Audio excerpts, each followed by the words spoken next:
Hello नमस्कार दोस्तों, स्वागत है आप सबका science by Sumit sir YouTube channel पर। मेरा नाम है सुमित और आपके सामने एक बार फिर से मैं उपस्थित हो चुका हूँ एनसीईआरटी साइंस स्पेशल सीरीज वाली क्लास के साथ। और मैं उम्मीद कर रहा हूँ कि आप सब लोग इस सेशन को देख पा रहे हो, सुन पा रहे हैं और इस सेशन से लाभ भी उठा पा रहे हैं।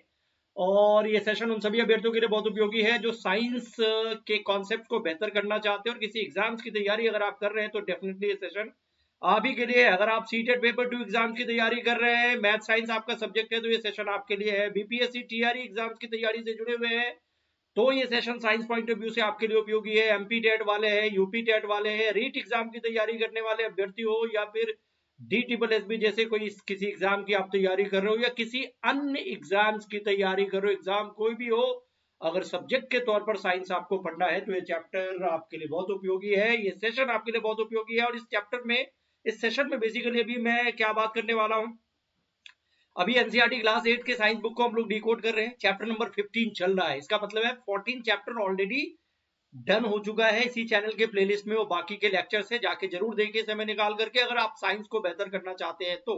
और आज के सेशन में चैप्टर नंबर 15 के ऊपर बात करेंगे जिसका नाम है सम नेचुरल फेनोमेना, यानी कुछ प्राकृतिक घटनाएं जिसमें आसमानी बिजली से लेकर के भूकंप तक जैसी घटनाओं का जिक्र किया जाता है। चैप्टर में इस कॉन्सेप्ट को समझाया गया और ये इसका दूसरा पार्ट है, पहला पार्ट ऑलरेडी कवर हो चुका है। तो इसको आज हम लोग डिस्कस करने वाले हैं और ये चैप्टर आज कंप्लीट करेंगे ऐसा मैं उम्मीद करता हूं।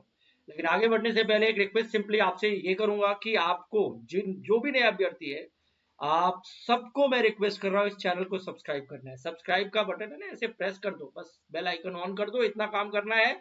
इस चैनल के ग्रोथ के लिए जरूरी है और मैं आपके लिए कंटेंट लाता रहूंगा, तो ऑब्वियसली ये काम मेरे साइड से आप कर लीजिए, बाकी आपके साइड से मैं आपके लिए काम कर रहा हूँ। टेलीग्राम चैनल भी यही है, साइंस बाय सुमित सर, अगर आप जुड़ना चाहें तो इस पे जुड़ सकते हैं। तो सेशन को लाइक शेयर करते हुए चैनल सब्सक्राइब कर लेना है, ठीक है जी। आज टॉपिक क्या है हमारा, नेचुरल फेनोमेना की बात कर रहे हैं, प्राकृतिक घटनाओं की बात कर रहे हैं। इसके बारे में एक क्लास के अंतर्गत, पिछली क्लास के अंतर्गत बहुत सारे कॉन्सेप्ट के ऊपर हमने चर्चा की है। आज थोड़ा सा त्वरित के बारे में बात करेंगे हम लोग। स्टोरी ऑफ लाइटनिंग, आसमानी बिजली जो गिरती है जिसको एक तरीके से हम विद्युत चिंगारी ही कहते हैं, काफी पावरफुल चिंगारी है।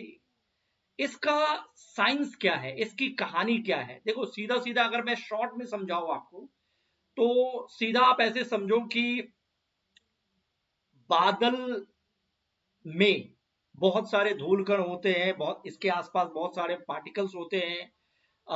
पानी का ऊपर से नीचे गिरना ये एक मोशन का एग्जाम्पल है। हवा का नीचे से ऊपर की तरफ आना, हल्की हवा गर्म होकर के हवा हल्की होकर के ऊपर उठती है ना, तो हवा में मूवमेंट, पानी का नीचे गिरना, दिस इज द मूवमेंट। धूल कण पार्टिकल्स का मूवमेंट, लगातार ये सब चीजें होती रहती है इस एटमॉस्फेयर में, ऐसे आप कह सकते हैं। इन्हीं कारणों से, इन्हीं मूवमेंट के कारण कहीं ना कहीं आवेश यानी कि चार्ज का निर्माण होता रहता है। चार्ज, इलेक्ट्रॉन का आदान प्रदान होता रहता है, चार्ज बनने लगते हैं, चार्ज का एक्यूमुलेशन शुरू हो जाता है। जैसे बादल के ऊपरी हिस्सों में पॉजिटिव चार्ज जमा हो जाता है, नीचे के हिस्से में नेगेटिव चार्ज जमा हो जाता है, तो ये एक्यूमुलेशन चार्ज का इन गतियों के कारण बढ़ने लगता है। और चार्ज इधर भी है, पृथ्वी पे भी है।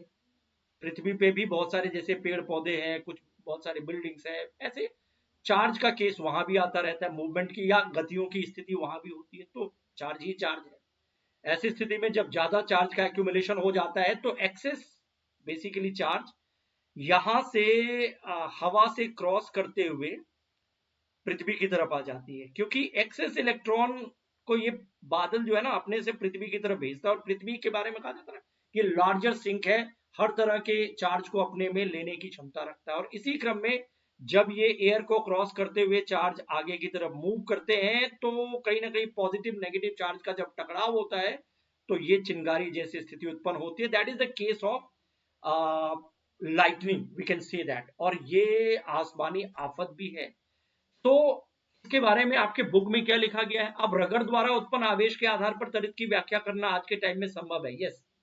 क्योंकि पहले इसकी व्याख्या मनगढ़ंत कहानियों के आधार पर किया जाता था, लेकिन अभी साइंस इसकी व्याख्या करता है कि आसमानी बिजली का क्या साइंस है, क्या कॉन्सेप्ट है। और कक्षा 7 में हमने सीखा था कि गरज वाले तूफानों के बनते समय वायु की धाराएं ऊपर की ओर जाती है जबकि जल की बूंद नीचे आती है। वैसे आपको पता है एयर अगर ऊपर जा रही है, एयर का मूवमेंट तो ऊपर नीचे सब चलता रहता है, एयर अगर ऊपर जा रही है और वाटर के कण नीचे आ रहे हैं तो ये एक मोशन का एग्जाम्पल है ना, ये गति का एग्जाम्पल है।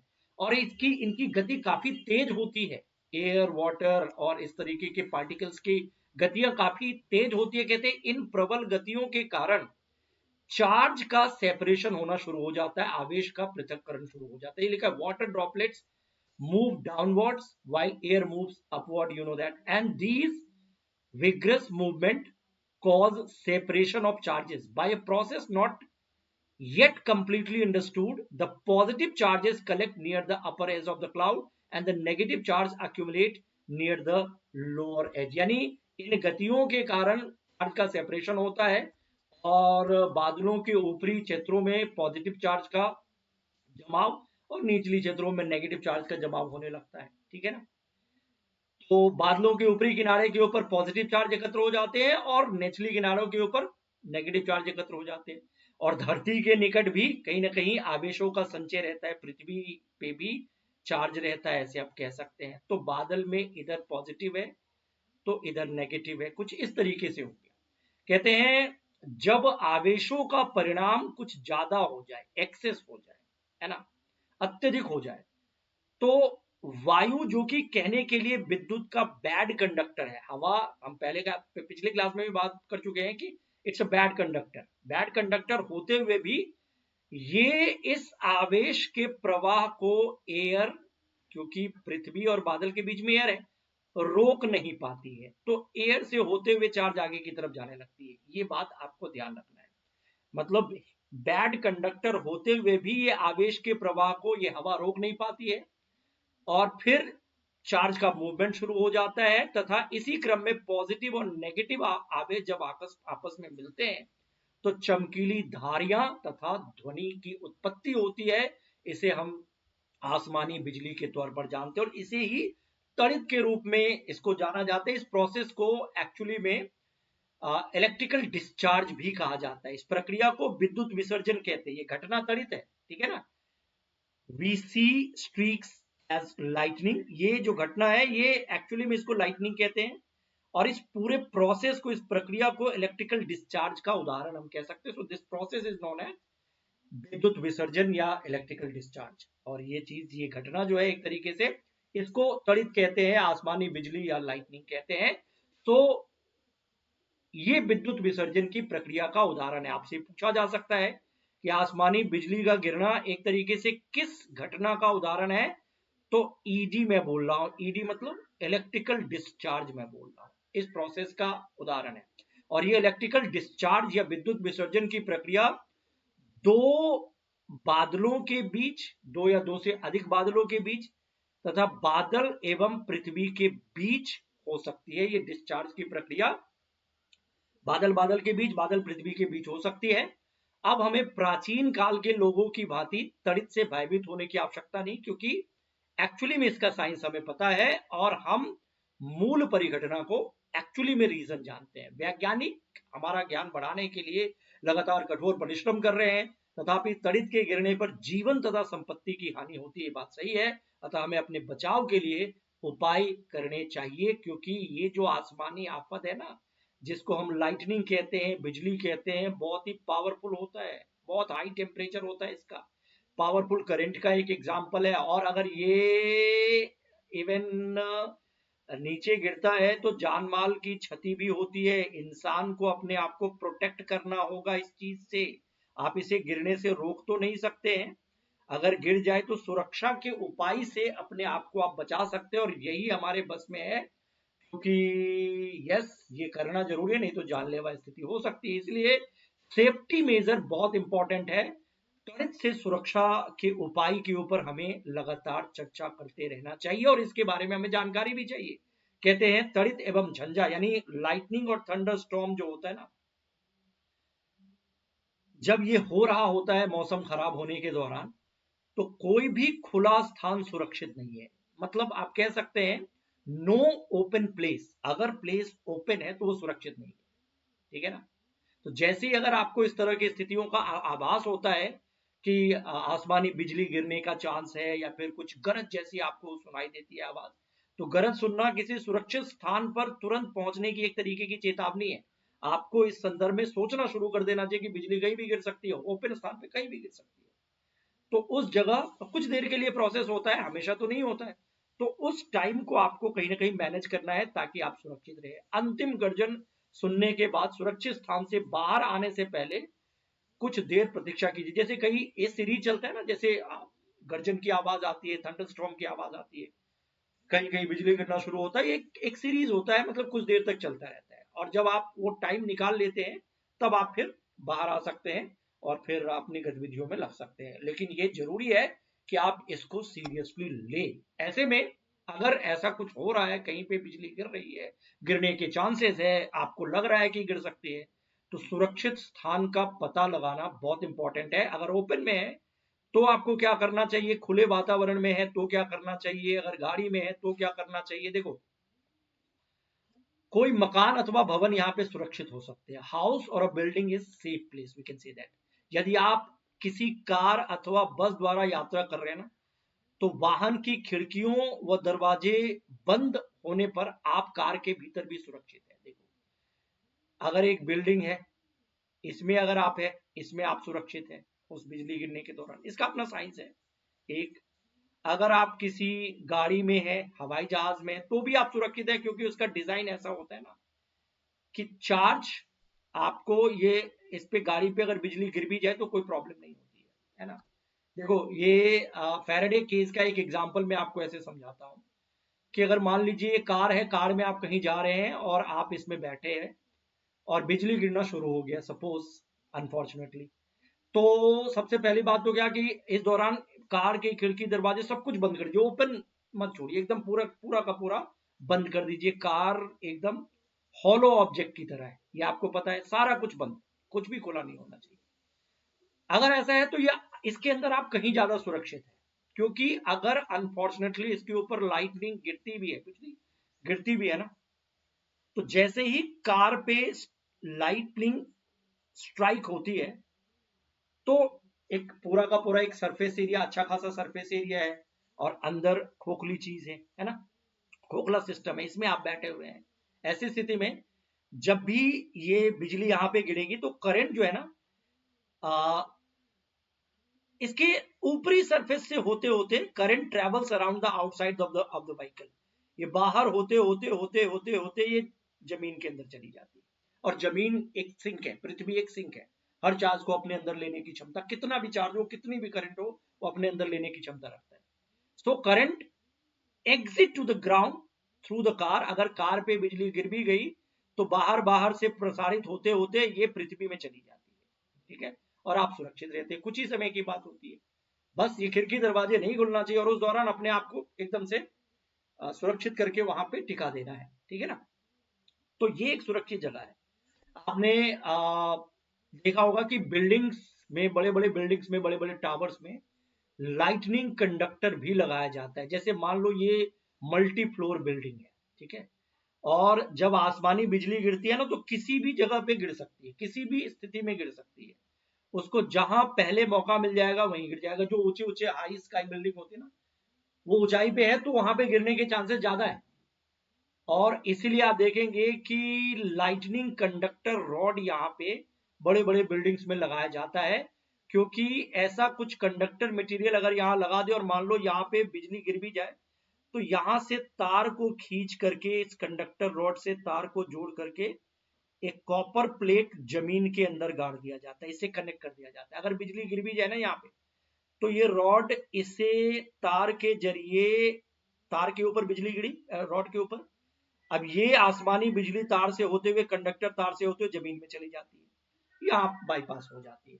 तो यहाँ के सिस्टम सुरक्षित रह जाते हैं। इसलिए हर मल्टी फ्लोर बिल्डिंग्स में इस तरह के लाइटनिंग कंडक्टर्स को लगाना आवश्यक होता है। कोई टावर अगर हो तो उसके ऊपर भी ऐसे लाइटनिंग रॉड लगा करके, तार खींच करके नीचे अर्थ में, पृथ्वी में एक कंडक्टर मेटल प्लेट को लगा करके बाईपास करने की व्यवस्था की जाती है। नहीं तो फिर दिक्कत हो सकता है। ऐसा लाइटनिंग कंडक्टर के संदर्भ में हम कह सकते हैं। ये आप देखो, इस बिल्डिंग में यहाँ पे ये लगा हुआ है, इसके साथ ये तार जुड़े हुए हैं। जैसे बिजली गिरी, अनफॉर्चुनेटली मान लो तो ये अब चार्ज यहां से होते होते होते जमीन में चली जाएगी, और जमीन तो हर चार्ज को अपने अंदर समाहित कर लेती है, ठीक है ना। तो यहाँ तो ये सब चीजें सुरक्षित हो गई ना। यहाँ ये देख रहे हो बिजली गिर भी रही है, तो ये अपनी जगह पे पहुंच गया, बाईपास हो गया, तो इधर कोई प्रॉब्लम नहीं हुई। अगर ये ना लगाए तो बिजली इधर भी गिर सकती है, इधर भी गिर सकती है, आग लग सकती है, जान जा सकती है, कुछ भी हो सकता है। तो लाइटनिंग कंडक्टर का यही साइंस है, ये आपको याद रखना है। ये सुरक्षा के उपाय के तौर पर किया जाता है। अगर मान लीजिए आप बाहर बिल्डिंग में है तब तो आपको सुरक्षा मिल रहा है, ठीक बात है। कार में है, सुरक्षा मिल रहा है, आप वहां पे चीजों को मैनेज कर रहे हैं। अगर खुले में है तो खुले वाहन जैसे मोटरसाइकिल हो, ट्रैक्टर हो, निर्माण कार्य हेतु मशीनें हो, साइकिल हो, गाड़ी, बाइक हो, खुला मैदान हो, ऊंचे वृक्ष, पार्कों में शरण स्थल, ऊंचे स्थान तड़ित से हमारी सुरक्षा नहीं करते हैं। ओपन इन्वायरमेंट हमें प्रोटेक्ट नहीं करता है। और तड़ित झंझा के समय छाता लेकर चलने का विचार किसी भी दृष्टि से अच्छा नहीं है। ऐसी कोई भी चीज आप लेकर के ना चलिए जो बेसिकली उस बिजली को एक रास्ता दे दे, कंडक्टर मीडियम दे दे कि आओ मुझ पे गिरो। कोई भी इंसान भी एक कंडक्टर मीडियम हो सकता है उसके लिए, पेड़ पौधे भी हो सकते हैं, बिल्डिंग भी हो सकते हैं, कहीं भी गिर सकते हैं, है ना।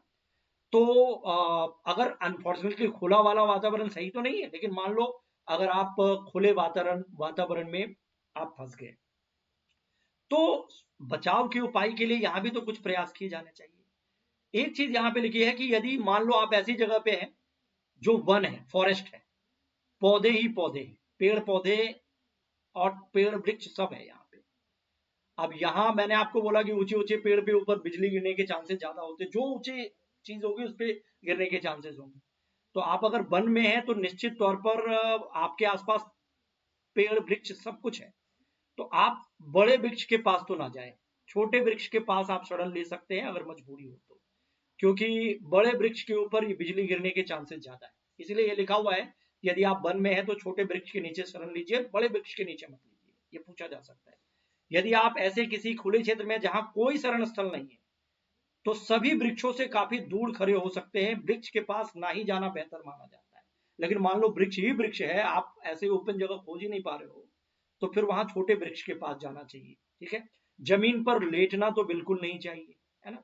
अगर आप ओपन में ऐसे फंस जा रहे हो ना, ऐसे कहते हैं ना, अकड़ू होकर के बैठ जाना चाहिए, क्योंकि आपको अपना एरिया, जैसे आप अभी खड़े हो लेटे हो, आपका ये एरिया है, लेकिन अगर आप अपने बॉडी को इतने एरिया में समेट लेते हो तो बिजली गिरने के लिए एक लेस सरफेस यहाँ पे होगा, आपके ऊपर कम चांस होगा। इस परिस्थिति में आपके ऊपर बिजली गिरने के चांसेस ज्यादा है, ठीक है ना। इसलिए अगर हम खुले वातावरण में फंस जाते हैं ना ऐसे, तो हमसे कहा जाता है कि जब तक वो खतरा है, बिजली गिरने का डर है, तब तक अपने आप को ऐसे अकड़ू करके नीचे करके अपने एरिया को श्रिंक करके बैठ जाओ कहीं पे, ताकि वो लेस एरिया हो। अगर आप उसके लिए टारगेट हो जाएंगे बिजली के लिए, और आपका एरिया बड़ा होगा, आप खड़े होंगे तो एक बड़ा एरिया हो सकता है, या आप लेटे होंगे तो एक बड़ा एरिया हो सकता है, तो गिरने के चांसेस है। तो ये पोजीशन में बैठना ज्यादा सुरक्षित माना जाता है। अनफॉर्चुनेटली अगर खुले में फंस गए तो, ठीक है ना, ये लिखा है ना कि जमीन पर ना लेटे बल्कि जमीन पर सिमट कर नीचे बैठे, अपने हाथों को घुटनों पर तथा सर को हाथों के बीच रखे। इस स्थिति में आप आघात के लिए न्यूनतम टारगेट या मिनिमम टारगेट बन सकते हैं। तो ये एक सुरक्षा के उपाय है। घर के भीतर भी कुछ प्रयास आपको करने होते, चलो घर के भीतर आप थोड़े सुरक्षित है, ठीक बात है, क्योंकि मैं मान के चल रहा हूं कि अगर मल्टी फ्लोर बिल्डिंग है तो उस पर लाइटनिंग कंडक्टर भी लगा है, लेकिन फिर भी बहुत सारे बिल्डिंग में नहीं होते हैं, बहुत सारे मल्टी फ्लोर नहीं होते। तो अगर आप घर में भी है ना, तो तड़ित जो है ना, टेलीफोन के तार है या विद्युत तार है, धातु पाइपों पर आघात कर सकती है कहीं भी। अगर उसको मेटल का कोई या कंडक्टर कोई कंटेंट मिला ना, तो बिजली वहां पे टारगेट कर सकता है। तो आप उन चीजों से दूर रहे, घर में भी तड़ित झंझा के समय इन्हें छूना नहीं चाहिए। ऐसे समय में मोबाइल फोन अथवा बिना डोरी वाले फोन का उपयोग सुरक्षित माना जाता है, ऐसे हम कह सकते हैं। तार वाला नहीं, तार फिर उसके लिए टारगेट बन जाएगा, ठीक है ना। परंतु यह बुद्धिमत्तापूर्ण नहीं है कि आप किसी ऐसे व्यक्ति को टेलीफोन करें जो तार युक्त फोन से आपकी बात सुन रहा है। मतलब आपके पास मोबाइल है और आपने फोन कर दिया ऐसे व्यक्ति को जो आपके ही इलाके में है, लेकिन उसके पास वो तार वाला फोन है, तो आप तो सुरक्षित है लेकिन उसको क्यों फंसा रहे हो, है ना। तो ये बात यहाँ पे लिखी हुई है, क्योंकि उसके ऊपर भी गिर सकती है। बहते जल के संपर्क से बचना चाहिए, त्वरित झंझा के समय स्नान करने से बचना चाहिए, है ना। वो आपको टारगेट की तरफ नहीं जाना है, आपको टारगेट बनाना नहीं भी अपने आप को, और टारगेट की तरफ जाना नहीं है। कंप्यूटर, टीवी ऐसे जैसे उपकरण, विद्युत उपकरण, प्लगों के सॉकेट को निकाल देना चाहिए, तार वाले सिस्टम को मैनेज करना चाहिए। विद्युत ट्यूब लाइटों को जलाए रखा जा सकता है, बल्बों को जलाया रखा जा सकता है, इनसे कोई हानि यूजुअली नहीं होती है। पर तार वाला सिस्टम टारगेट के रूप में पहचाना जा सकता है उस हित के द्वारा। तो ये सब कुछ प्रयास है जो आपको ध्यान रखना है, और ये ऑब्वियसली निश्चित तौर पर यहाँ से प्रश्नों को बनाया जा सकता है, बहुत सारे स्टेप में प्रश्न बन सकते हैं। तो बस आपको थोड़ा सा बेसिक आइडिया होना चाहिए इस संदर्भ में, क्या करना चाहिए क्या नहीं करना चाहिए।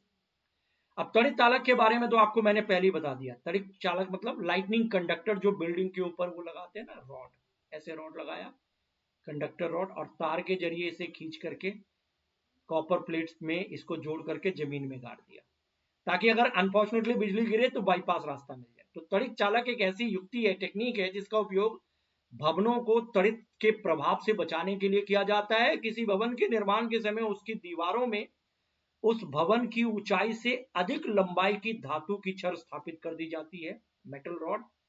इस छड़ का एक सिरा वायु में खुला रखा जाता है, ये ओपन है ऐसे, ठीक है, और दूसरे सिरे को जमीन में काफी गहराई तक दबा दिया जाता है with the help of wire in fact, ठीक है ना, तार के जरिए भी आप कनेक्ट कर सकते हैं, ठीक है।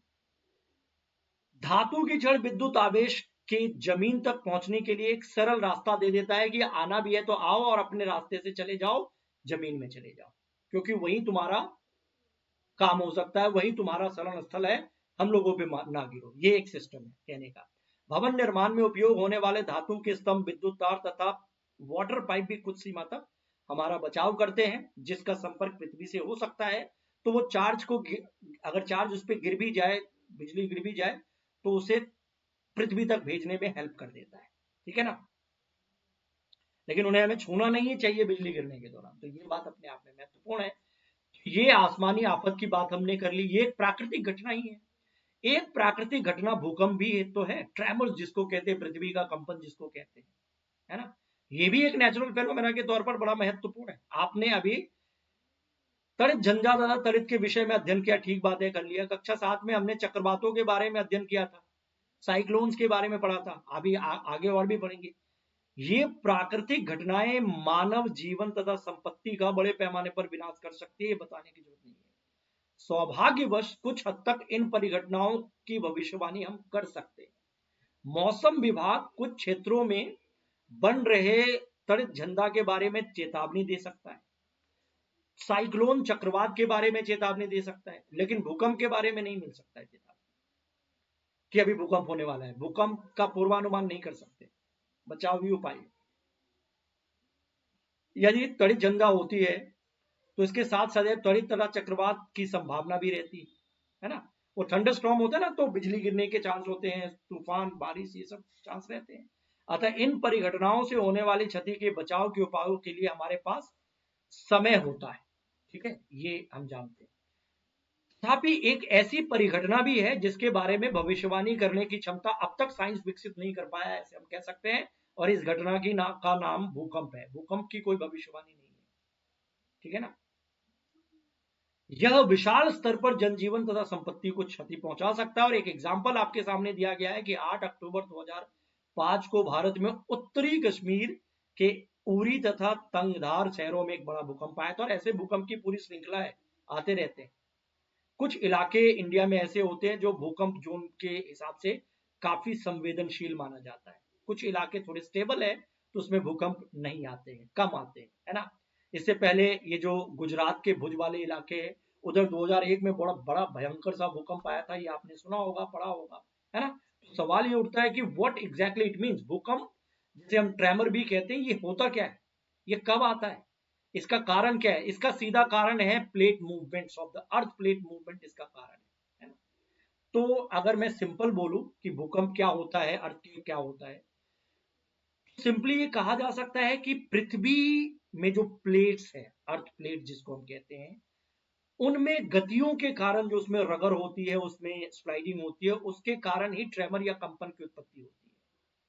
ये एक तरीके का झटका होता है, ये कम समय के लिए होता है। भूकंप जो बहुत कम समय तक रहता है, पृथ्वी का कंपन अथवा कोई झटका होता है और यह पृथ्वी की भूपट्टी के भीतर गहराई में गड़बड़ के कारण उत्पन्न होता है। क्या लिखा हुआ है? This is the question.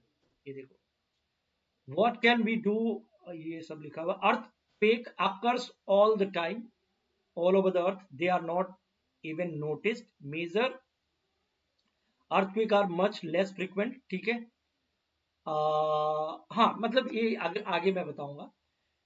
Basically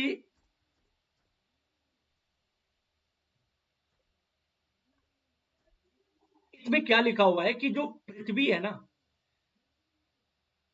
पृथ्वी का जो क्रस्ट होता है, पृथ्वी की का ऊपरी परत, ये आप काफी गहरी है। देखो पृथ्वी के कई परत होते हैं ना, क्रस्ट, मेंटल कोर, ये आप जानते हो ना। ये देखो, ये वाला पिक्चर, ये है क्रस्ट, ये काफी गहराई में है, ये भूपट्टी। भूकंप यही होता है, ये प्रश्न पूछा जा सकता है। इसके नीचे जो होता है उसको हम मेंटल कहते हैं, ये वाला मेंटल है।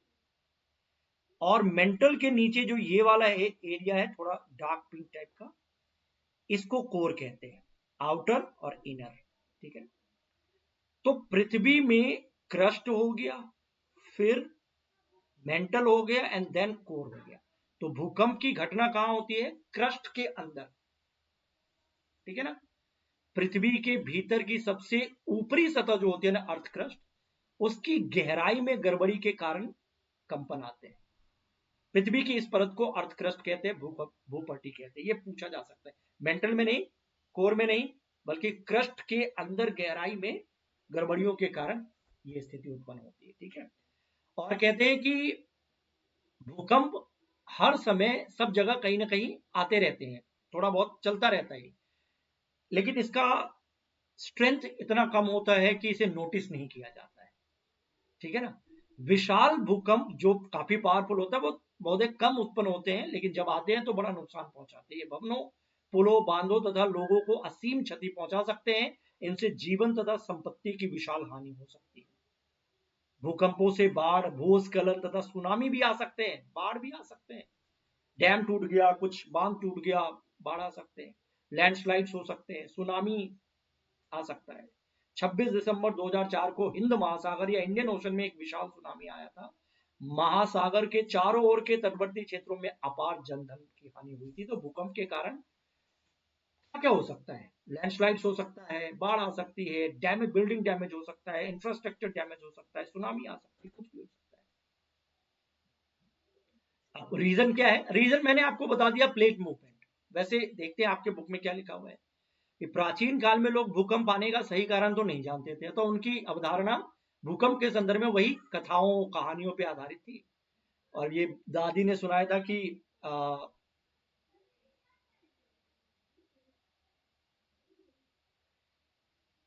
मतलब ठीक है, बूझो पहेली को, दादी ने कुछ घटनाओं के बारे में बता दिया कि भगवान ने श्राप दे दिया या ऐसे कुछ, और भी सबके अपने अपनी अपनी घटनाएं होंगी, बट इसके ऊपर अभी हम बात नहीं करेंगे। अभी साइंस बताता है कि भूकंप का क्या साइंस है, और साइंस काफी हद तक भूकंप की घटनाओं का विश्लेषण कर सकता है। ऑल दो साइंस अभी भी फोरकास्ट नहीं कर सकता है वेदर की तरह भूकंप का, लेकिन जानकारी है कि भूकंप में एक्चुअली में होता क्या है।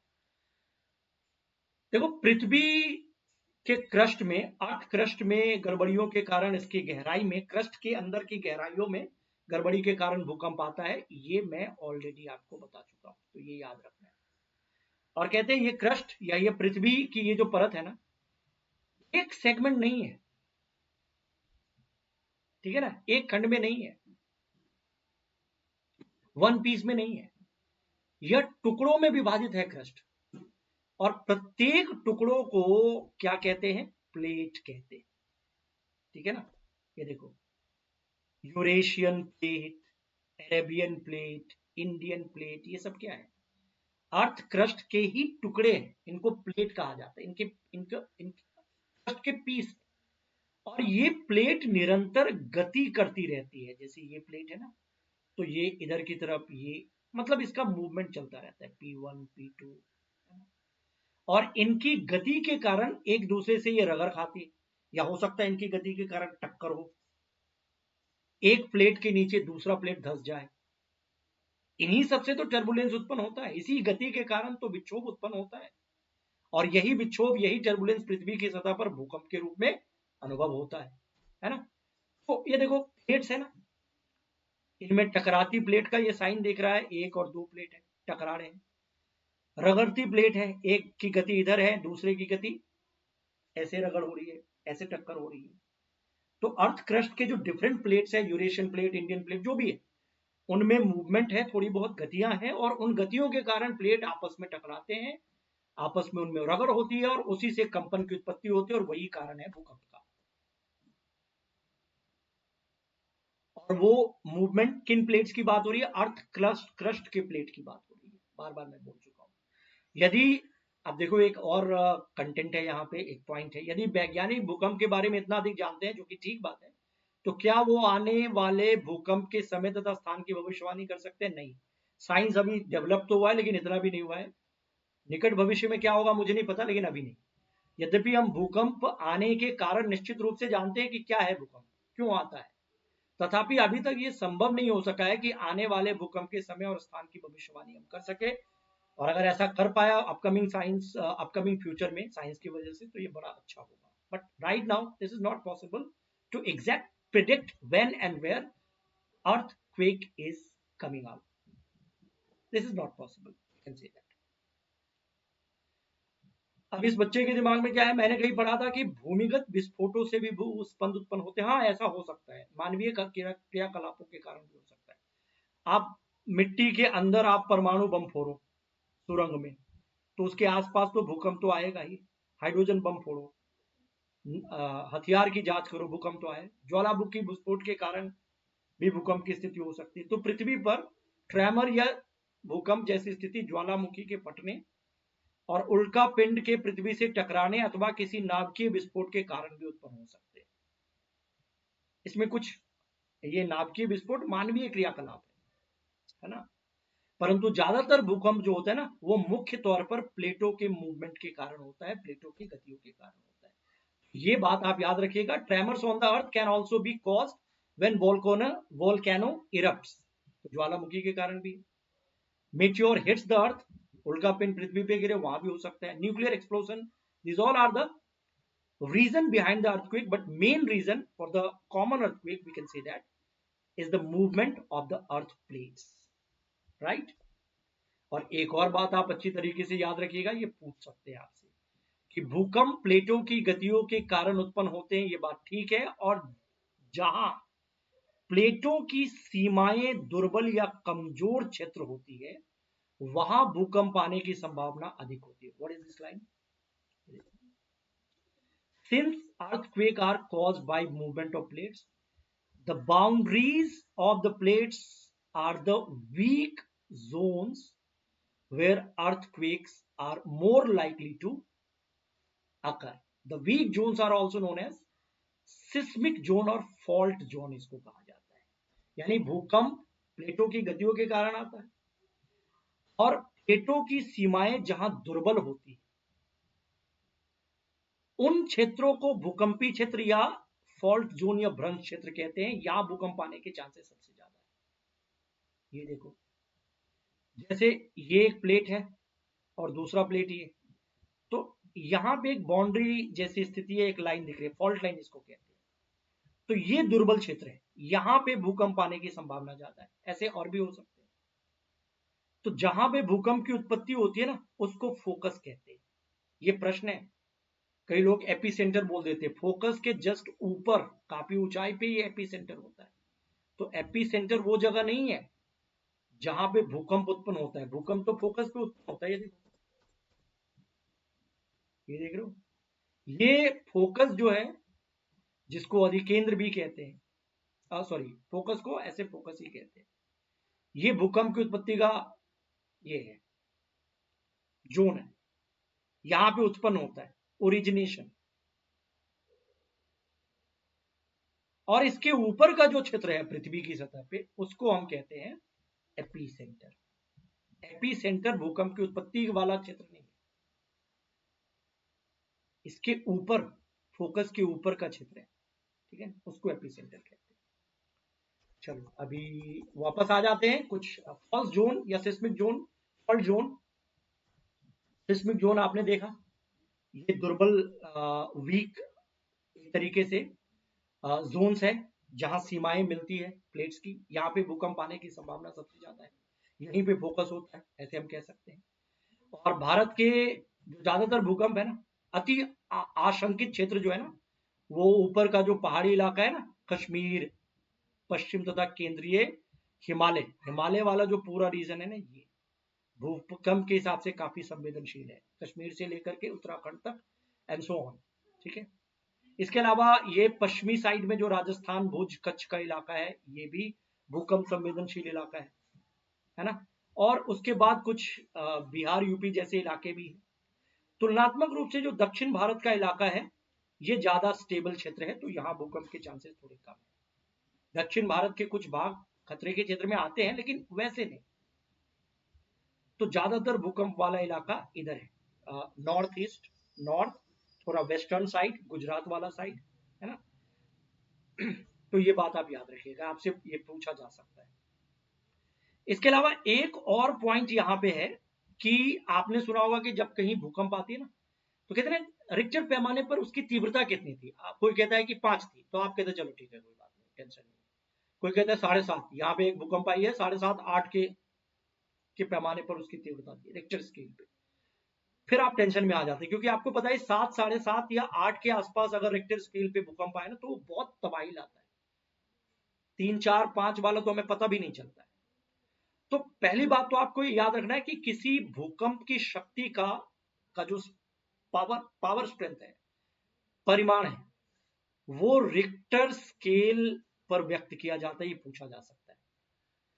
और अधिक विनाशकारी भूकंपों का रिक्टर पैमाना परिणाम 7 से अधिक होता है। 7 से ज्यादा मतलब बहुत खतरनाक, आप ऐसे समझिए। अब ये जो दोनों भयंकर भयंकर भूकंप इंडिया में आए हैं, जिसका जिक्र बुक में भी किया गया, कश्मीर वाला और भुज वाला, वो भी 7.5 से ऊपर का स्केल था, रिक्टर स्केल पे उसका पैमाना 7.5 था।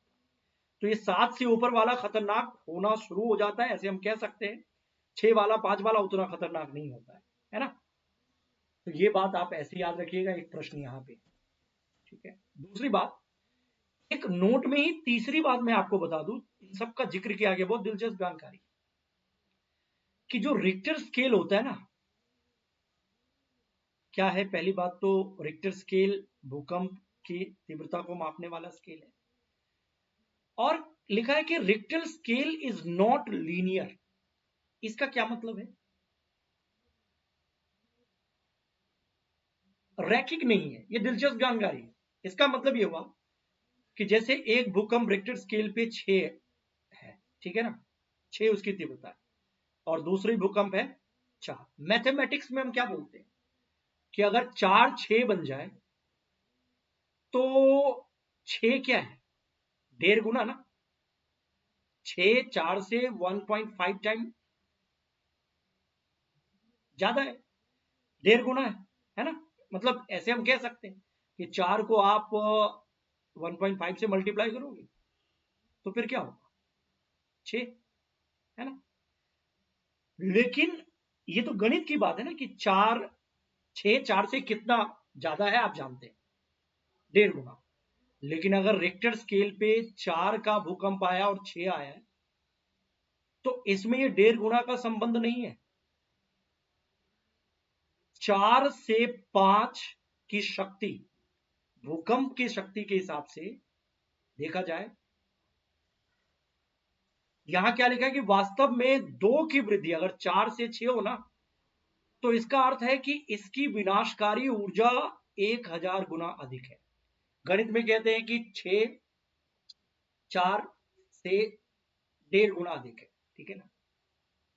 लेकिन अगर 6 का रिक्टर स्केल है, 4 का रिक्टर स्केल है, तो 4 के तुलना में 6 रिक्टर स्केल पे जो भूकंप आएगी, उसकी जो विनाशी ऊर्जा है वो 1000 गुना अधिक है ना। तो समझ लो ये लीनियर नहीं है। अगर 4 से 5 हम कहते हैं, तो कहते हैं ना कि 4 से 5 अपना एक खास परसेंटेज हुआ, इतना गुना ज्यादा हुआ। 4 से 6 इतना गुना ज्यादा हुआ। लेकिन 4 से 6 रिक्टर स्केल पे आपको बताया गया कि 4 पे जो विनाशकारी ऊर्जा की शक्ति थी वो 6 पे 1000 गुना बढ़ गया, डिस्ट्रक्टिव एनर्जी। तो ये बात याद रख लो, यही लिखा है। इसका अर्थ यह है कि इस पैमाने पर 6 मैग्नीट्यूड के भूकंप की क्षतिनाशी ऊर्जा 4 मैग्नीट्यूड के भूकंप की विनाशी ऊर्जा से 1.5 गुना अधिक नहीं है। वास्तव में 2 की वृद्धि 1000 गुना अधिक विनाशी ऊर्जा को रिप्रेजेंट करता है। इसलिए 6 परिणाम के किसी भूकंप की विनाशी ऊर्जा 4 परिणाम के भूकंप की तुलना में 1000 गुना अधिक है, और 6 से 8 हो जाए तो वैसे ही होगा। तो इसीलिए इस तथ्य को आपको ध्यान रखना है। इसके बाद जब ट्रेमर भूकंप जैसी स्थिति उत्पन्न होती है तो भूकंप की तरंगें उत्पन्न होती है। ट्रेमर्स कंपन produce waves on the surface of earth, seismic wave जिसको कहते हैं। इसको क्या कहते हैं? भूकंपी तरंग कहते हैं। कंपन से भूकंपी तरंग उत्पन्न होती है, और इन तरंगों को सिस्मोग्राफ नामक एक उपकरण द्वारा रिकॉर्ड किया जाता है। याद रख लो, these are the seismic waves, the waves generated by the tremors of the earth plates, that is called seismic wave, and the waves are recorded by an instrument called seismograph. seismograph वो उपकरण है जिसके द्वारा भूकंप तरंगों का record किया जाता है। ये उपकरण मात्र एक वाइब्रेटिंग छड़ अथवा लोलक होता है जो कंपन आने पर खुद ही दोलन करने लगता है। भूकंप आने पर इसके कंपायमान तंत्र के साथ एक पेन जुड़ा रहता है, और यह पेन इसके नीचे गति करने वाले कागज की पट्टी पर भूकंप तरंगों को ऐसे रिकॉर्ड करना शुरू कर देता है। इन तरंगों का अध्ययन करके वैज्ञानिक संपूर्ण भूकंप का मानचित्र बना सकते हैं, जैसे कि चित्र में दिखाया गया है। वे भूकंप की क्षति पहुंचा सकने की क्षमता का अनुमान लगा सकते हैं। यही तो है उपकरण। ये देखो, टिपिकल सिस्मोग्राफ रिकॉर्ड कुछ ऐसा होता है, इस तरीके से। और ये जो पेंसिल लगा होता है ना, ये ऐसे कंपन के दौरान के तरंगों को रिकॉर्ड करता है, और इसी को एक्सप्लेन किया जाता है बाकी साइंटिस्टों के द्वारा। सिस्मोग्राफ को याद रखना, सिस्मोग्राफ वो इंस्ट्रूमेंट है जिससे सिस्मिक वेव का रिकॉर्ड रखा जाता है। रिक्टर स्केल वाला याद रखना, कहां से बहुत खतरनाक स्थिति की शुरुआत होती है। 7 से ऊपर का जो रिक्टर स्केल वाला भूकंप है बहुत खतरनाक है। और रिक्टर स्केल लीनियर नहीं होता है, ये भी आपको याद रखना है। 4 और 6 में वही रिलेशन नहीं है यहां जो मैथमेटिक्स में है। ये सब पॉइंट आपको याद रखना है जी। बाकी फोकस वो जगह है जहां भूकंप की उत्पत्ति होती है ना। और भूकंप से बचाव क्या है? भविष्यवाणी तो हम कर नहीं सकते भूकंप का। हमने ये देखा कि भूकंप अत्यधिक विनाशकारी हो सकता है, अतः यह आवश्यक है कि हम हर समय अपने बचाव के लिए आवश्यक सावधानियां बरते। भूकंपी क्षेत्रों जहां पर भूकंप आने की अधिक आशंका होती है, में रहने वाले लोगों को इसका सामना करने के लिए विशेष रूप से तैयार रहना होता है। और सर्वप्रथम इन क्षेत्रों के जो बिल्डिंग्स होते हैं जिसमें लोग रहते हैं ना, उसका डिजाइन ऐसे बनाया जाता है कि वो भूकंप को झेल सके। आधुनिक प्रौद्योगिकी या टेक्नोलॉजी ने संभव बनाया है कि बिल्डिंग्स भूकंप रोधी तकनीक के आधार पर बनाया जाए, ताकि भूकंप से, क्योंकि वहां तो आना ही है भूकंप, लेकिन नुकसान कम से कम। किसी योग्य आर्किटेक्ट एवं स्ट्रक्चरल इंजीनियर से परामर्श लेना चाहिए बिल्डिंग बनाने के क्रम में। ये उपाय है, भूकंप से होने वाले नुकसान से बचाव के लिए उपाय है। आपने बिना सोचे समझे बिल्डिंग बना दी उस इलाके में जो भूकंप संवेदनशील है, तो फिर आपको लेने के देने पड़ सकते हैं। अत्यधिक भूकंपी क्षेत्रों में भवन निर्माण में भारी पदार्थों की अपेक्षा मिट्टी अथवा इमारती लकड़ी का अधिक प्रयोग किया जाता है, ताकि अगर मान लो ढांचा गिर भी जाए तो इतना नुकसान ना हो। अलमारियों इत्यादि को दीवारों के साथ जड़ना अधिक अच्छा होता है, जिससे कि वो आसानी से ना गिरे।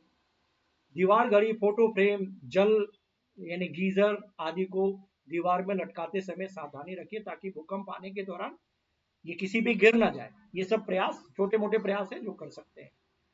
क्योंकि कुछ भवनों में भूकंप के कारण आग लग सकती है, अतः यह आवश्यक है कि सभी भवनों, विशेषकर ऊंची इमारतों में अग्निशमन के सभी उपकरण कार्यकारी स्थिति में होने चाहिए। वर्किंग कंडीशन में फायर एक्सटिंग्विशिंग सिस्टम होना चाहिए। और केंद्रीय भवन अनुसंधान संस्थान रुड़की ने भूकंप प्रतिरोध मकान बनाने के लिए कुछ जानकारी भी विकसित की। तो एक प्रश्न तो ये से बन सकता है कि the central building research institute कहाँ है? तो ये उत्तराखंड के रुड़की में है। हैज डेवलप्ड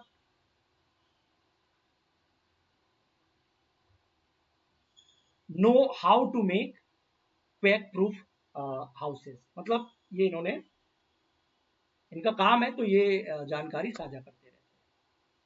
अगर भूकंप कहीं आ जाए, झटके की स्थिति उत्पन्न हो जाए, तो क्या करना चाहिए? आप घर में हैं तो किसी मेज के नीचे आश्रय लें, झटके रुकने तक वहीं अपने आप को बचा के रखें। ऐसी ऊंची भारी वस्तुओं से दूर रहे जो आप पर गिर सकता है अगर घर में है तो। यदि आप बिस्तर पर है तो उठे नहीं, अपने सिर को ऐसे तकिए से बचाव करें, सर को बचाना ज्यादा जरूरी है अगर आप भूकंप में फंस गए तो। यदि आप घर से बाहर हो तो भवनों, वृक्षों तथा ऊपर जाती विद्युत लाइनों से दूर रहे क्योंकि वो गिर सकता है। यदि आप किसी कार अथवा बस में हैं तो बाहर ना निकले, ड्राइवर से कहे कि वो धीरे धीरे किसी खुले स्थान पर पहुंचे और ट्रेमर के समाप्त होने से पहले ही बाहर ना निकले। ठीक है, तो ये सब काम जागरूकता के लेवल पर हम सबको करना होता है अगर हम इस स्थिति में फंस जाए तो मुझे लगता है ये सारे पॉइंट्स आपको समझ में आ गए हैं। और आगे बढ़ने से पहले मैं बोलूंगा एक बार फिर से उन सभी अभ्यर्थियों को जो नए हैं, चैनल सब्सक्राइब करो मेरे रिक्वेस्ट पे। दिस इज माय रिक्वेस्ट, कर लो ना, क्या जा रहा है। और लाइक करो। लाइक कौन करेगा? आप नहीं करोगे तो मैं करूंगा लाइक। लाइक आपको करना है, शेयर आपको करना है। अगर अच्छा लगे तो लाइक करो, सीधी सी बात है। चैनल सब्सक्राइब करो, तभी तो आपको ज्यादा से ज्यादा कंटेंट मिलेंगे। बाकी इस प्रश्न का जवाब दो, क्या है ये प्रश्न और इसका जवाब क्या हो सकता है? अभी तक जो कुछ भी हमने पढ़ा उसी आधार पर ये प्रश्न है। पृथ्वी की प्लेटों की गति के कारण क्या उत्पन्न हो सकता है? The movement of the earth plate cause cyclone, lightning, earthquake, thunderstorm. एक सही आंसर बताओ। तो प्लेटों की गति भूकंप से संबंधित है, तो इसका सी आंसर हो जाएगा। दूसरा प्रश्न, निम्नलिखित में से किसके कारण सुनामी नहीं आती? Which of the following is not likely to cause tsunami? समुद्री भूकंप इसको कहते हैं ना, सुनामी को। तो समंदर के अंदर एक बड़ा नाव के विस्फोट कर दे तो मे भी हो सकता है। भूकंप के कारण ज्वालामुखी, देखो लाइटनिंग से इसका कोई लेना देना नहीं। आसमानी बिजली गिरना एक अलग घटना है, उसका भूकंप से लेना देना नहीं, सुनामी से लेना देना नहीं। बाकी चीजों से भूकंप आ सकते हैं, ज्वालामुखी से भी आ सकते हैं। नाव के विस्फोट पानी में हो तो भी हो सकता है, जमीन के अंदर हो तो भी भूकंप आ सकता है। तो सुनामी का लिंक भूकंप जैसी स्थितियों से है, तड़ित से नहीं है।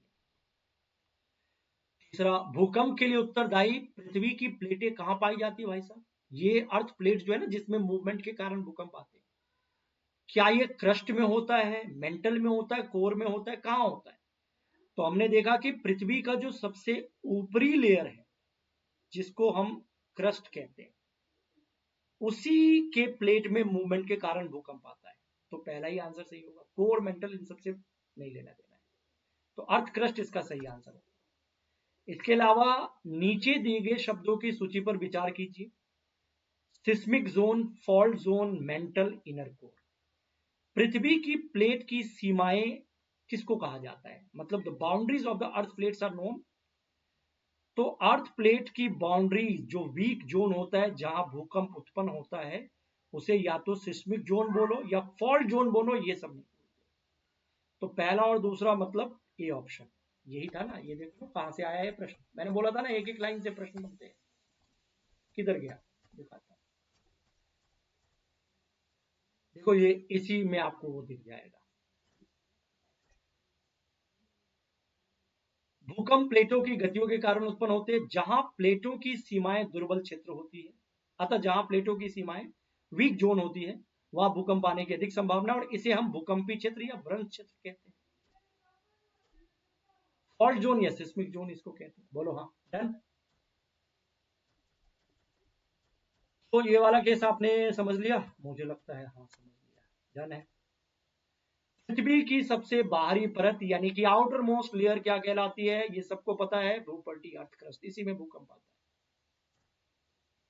नीचे दिए गए शब्दों की सूची पर विचार कीजिए। Tsunami, floods, landslide, lightning. Earthquake can cause, इनमें से भूकंप के कारण क्या आ सकता है? सुनामी आ सकता है, हाँ। लैंडस्लाइड हो सकता है, बड़े बड़े पहाड़ी भूमि खिसक के इधर उधर फिसल जाते हैं। बाढ़ आने के चांसेस है। त्वरित नहीं आ सकता है, नो। तो चौथा वाला हटा दो। जहां जहां चौथा ऑप्शन दिख रहा है हटा दो, पहला दूसरा तो है, तीसरा भी है, ठीक है। तो ये टॉपिक डन है, चैप्टर डन है। अब आप लोग पढ़ेंगे अगले क्लास में क्या, चैप्टर नंबर 16। तो रेगुलर इस सेशन को देखिए, चैनल को सब्सक्राइब कीजिए, लाइक कीजिए, शेयर कीजिए, पढ़ते रहिए, एंड दैट्स इट।